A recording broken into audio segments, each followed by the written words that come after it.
Hey guys, welcome to the channel, and today I'm talking about my Blackmagic Pyxis 12k rig. How I built it for fashion films, commercial projects, and on-the-go projects where I still want a cinematic image, but in a portable setup. I'll also give my first impressions on the Blackmagic Pyxis 12k, coming from a guy who's shot with multiple Blackmagic cameras. When I first started out, the Blackmagic Cinema Camera 2.5K was my secret weapon.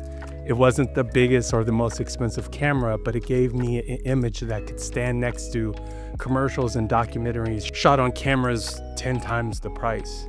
This $3,000 box changed everything for independent filmmakers like me. Now, 13 years later, we have the Blackmagic Pyxis 12K, a $6,000 camera that delivers dynamic range on par with the Arri Alexa Mini. Honestly, this is one of the most beautiful images I've seen in a long time. Now for this shoot, I wanted to test the Pyxis in a sporty fashion environment, real sunlight, motion, texture, and color.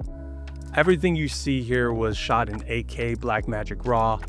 And what's wild is you can shoot 12K, 8K, or even 4K without cropping into the sensor. This means your field of view and depth of field stay consistent no matter which resolution you choose. As a former RED camera owner, you would understand why that's so important, as the RED cameras crop into the sensor.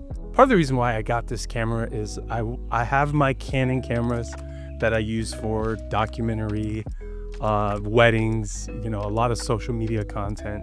I kind of wanted a camera that I could use for high-end commercial work and narrative work and just really fun projects that get me excited to shoot. And I've always been a fan of the Blackmagic design, camera systems, and I kind of really just wanted something that was a little bit different than what I've been shooting on right now. Let's start with the foundation, the Tilta Pyxis cage. This cage locks onto the camera perfectly and gives me mounting points for everything, handles, plates, and accessories, without adding unnecessary bulk on top. Now I ditched the Tilta top handle that you can get with this cage, and I opted for a small rig top handle.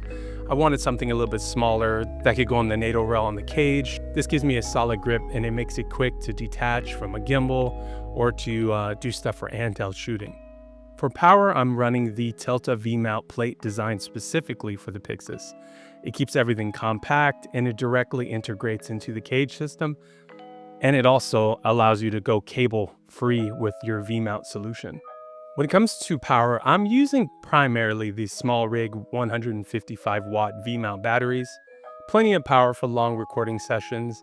I can run multiple accessories off the D-tap without really having to worry about voltage drops. This gives me about an hour and a half of battery life, depending on what resolution I'm shooting on. Now up front, I'm using the Mofage Poco PL to L mount ND adapter. Since the Pyxis doesn't have ND filters, which I know is a big shame, I've been using this adapter, and it is a game changer when it comes to this build. It gives me built-in NDs, and it gives me kind of the feel that I'm used to with my Canon C70 or my Canon C200, and it allows me to shoot wide open outdoors and control exposure. For focus control, I've added the DJI Focus Pro with LiDAR focusing system. It's fast, reliable, and perfect for solo shooting. It also allows me to have a grip on the right side of the cage to balance it out.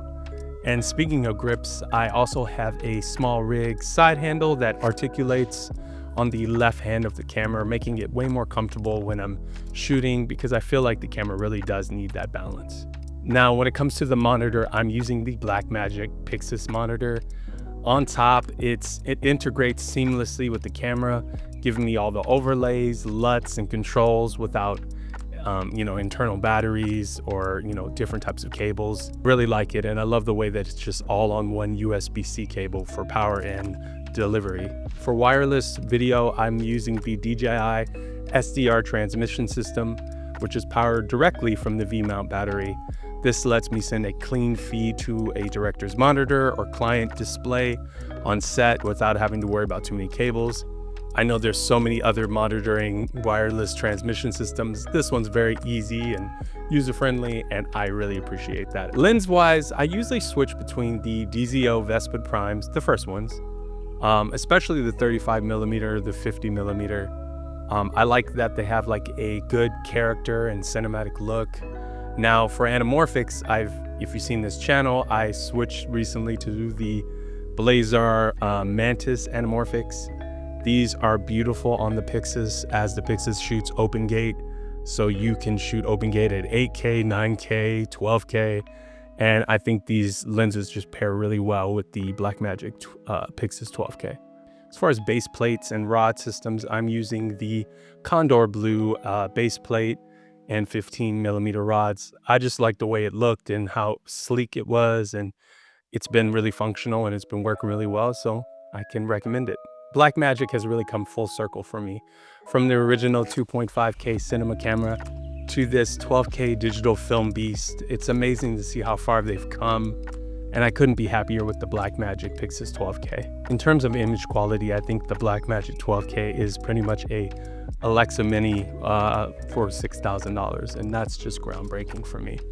Now, the only thing that you have to be aware of is not the most, low light friendly camera. There's a learning curve when it comes to like B-Raw and DaVinci Resolve, which I am a total noob. So if you see stuff on the channel and you're like, why does the color look like that? It's a work in progress right now.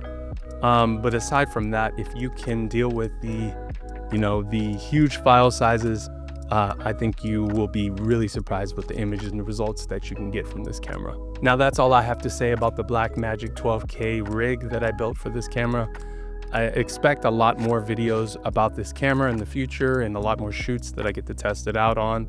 I'm very excited to shoot this camera, and let me know if you have any questions about videography or photography in the comments below, and I will see you next time. Peace.